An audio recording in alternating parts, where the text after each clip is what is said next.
আজকে আমি তোমাদের জন্য পার্সেন্টেজের চ্যাপ্টার সেটা নিয়ে এসেছি এবং সেই চ্যাপ্টারটা নিয়েই আলোচনা করব। আজকে এটা হবে পার্ট 1। তারপরে আমরা আরো আস্তে আস্তে পার্সেন্টেজ কমপ্লিট করব, তারপরে অন্য আরো একটা চ্যাপ্টার আমরা ধরবো। তো চলো আমরা শুরু করি।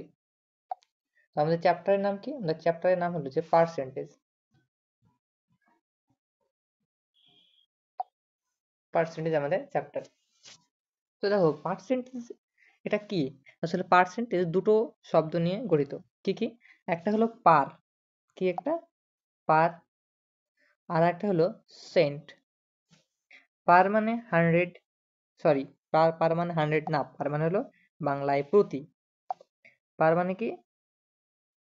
প্রতি। আর সেন্ট মানে 100। 100-তে কত পার্সেন্ট সেটাকে কি বলা হয়? পার্সেন্টেজ বলা হয়। 100-তে কতটুকু সেটাকে কি বলা হয়? পার্সেন্টেজ বলা হয়।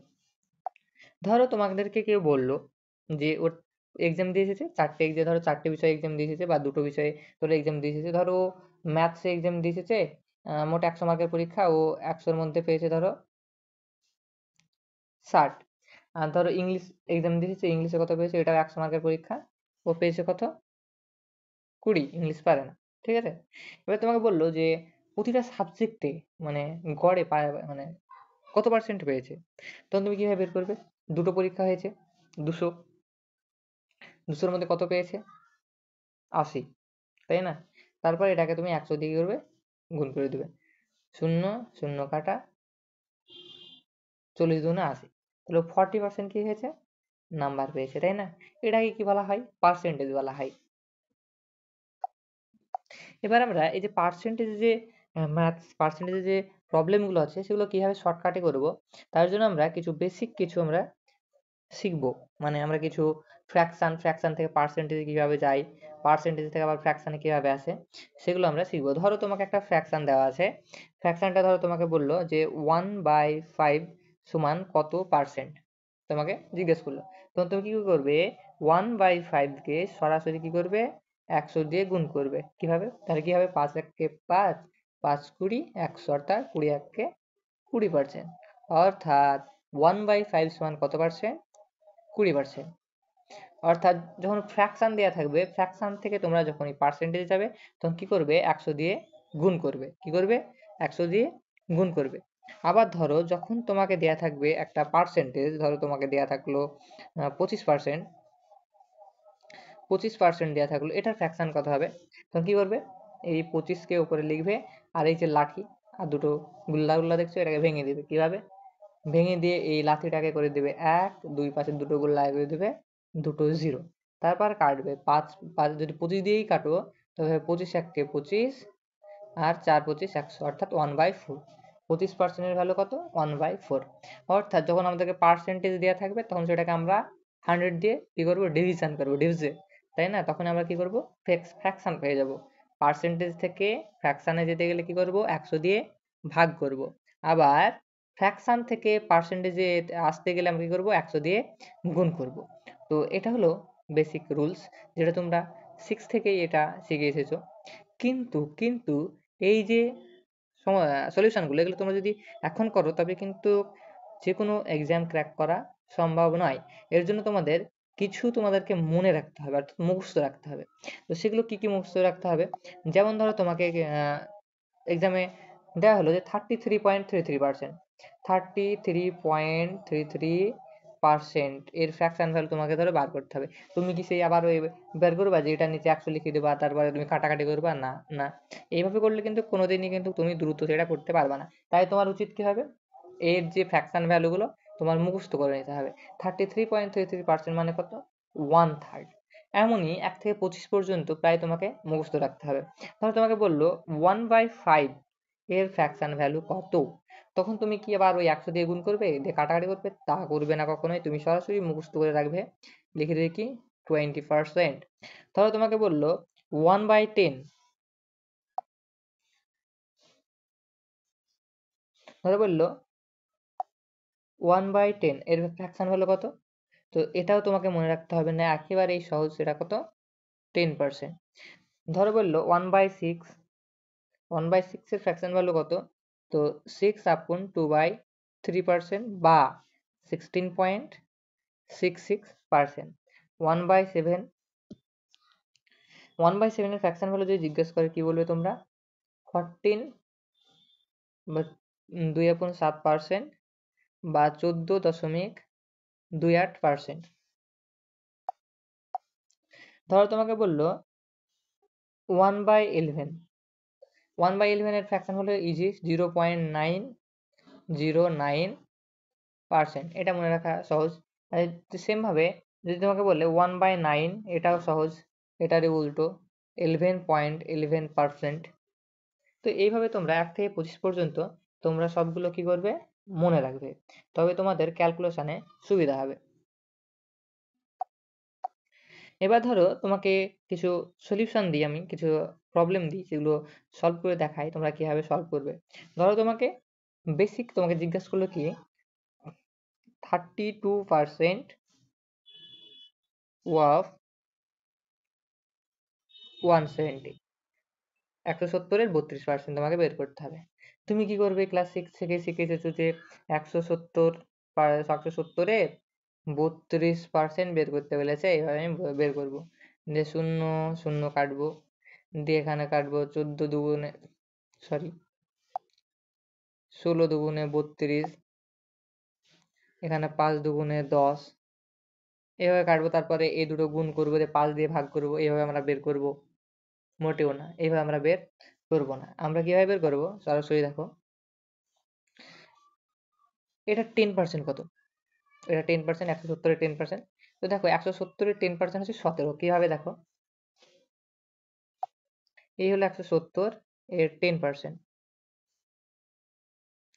একটা শূন্য, দুটো শূন্য কাটিয়ে দিলাম, এখানে একটা শূন্য, এখানে একটা, দেখো 17। তো মনে রাখবা যে 10% মানে কি?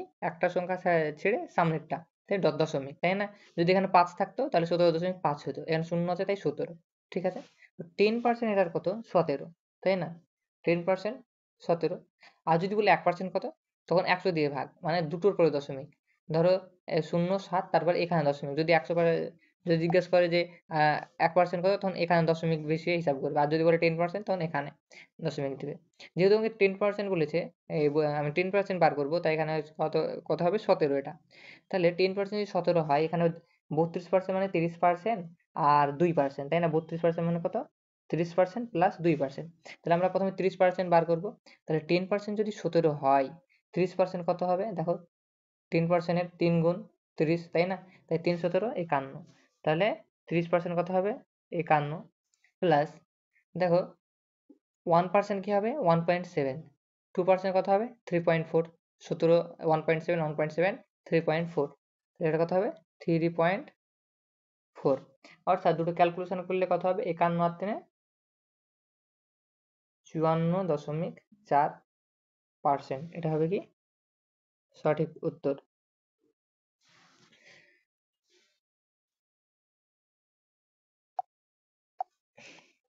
ধরো তোমাকে একটু হার্ডলি তোমাকে চেক করার জন্য কেউ তোমাকে দিল যে 111% অফ 468, তোমাকে 468-এর 111% তোমাকে বার করতে দিল, তখন কি করবে? 468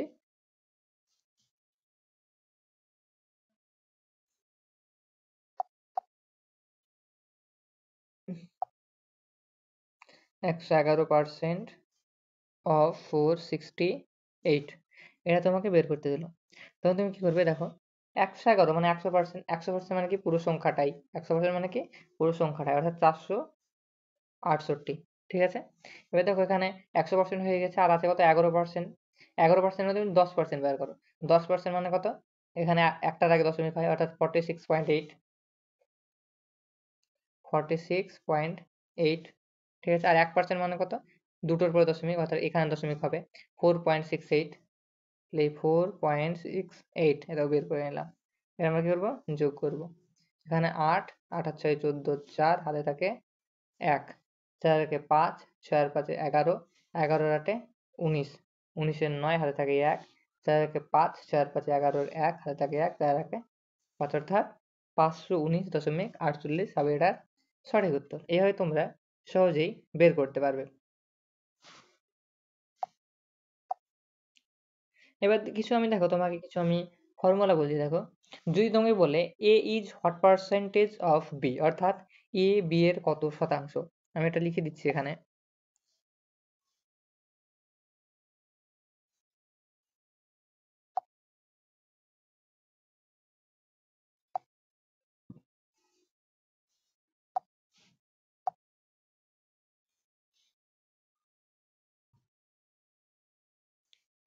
এ is what percentage of B.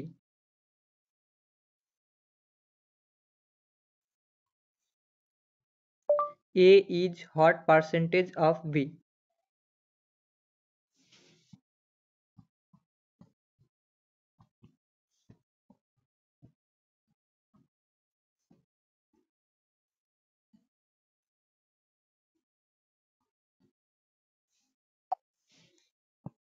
যদি তোমাকে এমনটা দেয় A is what percentage of B, ঠিক আছে, অর্থাৎ এ বি এর কত শতাংশ, তোমরা কি করবে সরাসরি এখানে লিখবে এ বাই বি, ঠিক আছে, ইন্টু 100।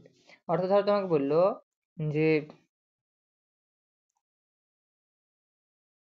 তোমাকে বললো যে কি ধরো 2 4-এর কত শতাংশ, তাই বললো, কি বললো 2 4-এর কত শতাংশ। উদাহরণটা দেখিয়ে দিচ্ছি, বললো 2 4-এর কত শতাংশ, অর্থাৎ 4 এর, দেখো এরটা কার পরে মানে হচ্ছে, তো 4-এর পরে, তাই 4 হবে নিচে, অফ বা এর যার পরে থাকবে মানে যার আগে থাকবে সে সবসময় নিচে হবে, আর নিচে হবে 100। এই দেখো কাটাকাটি করি, 4 25 100, 25 দুগুণে 50%, ঠিক আছে।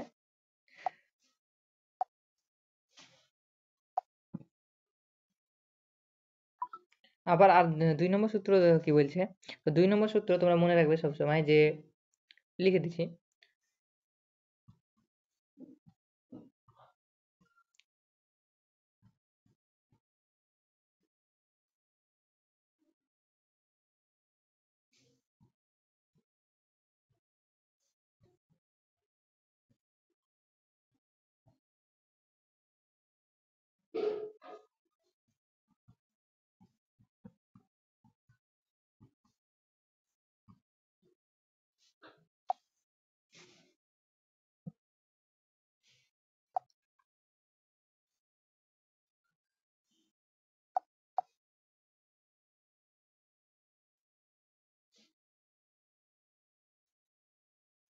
a minus b by 100, b by b by 100, এটা হলো the a is how much percentage more than b, এরকম কিছু থাকে।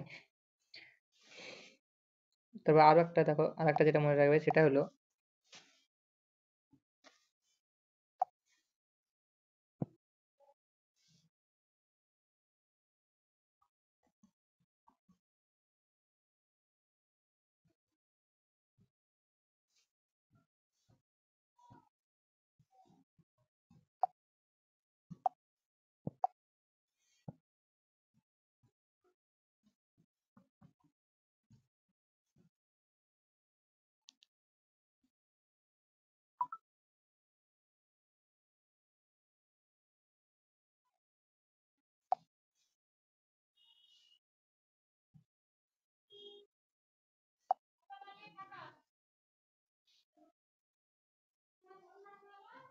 দেখছো, এই 3টে সূত্র তোমরা মনে রাখবে, আর এই 3টে সূত্র দিয়েই আমি আবার পরের দিন কিভাবে এগুলো অ্যাপ্লাই করবে সেগুলো আমি তোমাকে দেখাবো। তো আজকের মতো এইটুকুই, আবার দেখা হবে পরের ক্লাসে। তো টাটা, আবার থ্যাংক ইউ, দেখা হবে পরের ক্লাসে।